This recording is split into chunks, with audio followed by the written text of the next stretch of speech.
पुण्यातल्या केसनंद गावामध्ये मतदार यादीची होळी करण्यात आलेली आहे।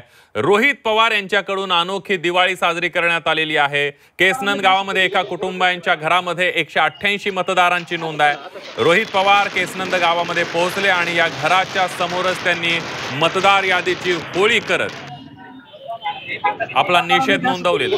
पुणे जिल्ह्याच्या केसनंद गावामध्ये निवडणूक आयोगाच्या यादीनुसार एकाच घरामध्ये वेगवेगळ्या जाती धर्माचे तब्बल 188 मतदार राहतात, परंतु प्रत्यक्षात असं कुठलेही घर किंवा मतदार आढळून न आल्यानं रोहित पवारांनी ग्रामपंचायत कार्यालयासमोर फटाके फोडत निवडणूक आयोगाची मतदार यादी जाळत दिवाळी साजरी केलेली आहे।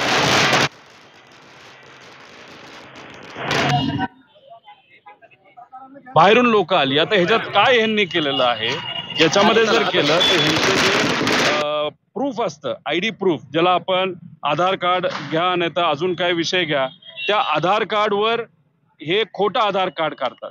म्हणजे कसं करतात की आता या आधार कार्ड एका वेगळ्या सिस्टमच्या माध्यमातून बोगस काढतात आणि त्या दिवशी ही लोक येतात जे इथले नसतात, यांना बसमध्ये आणलं जातं, गाडीमध्ये आणलं जातं।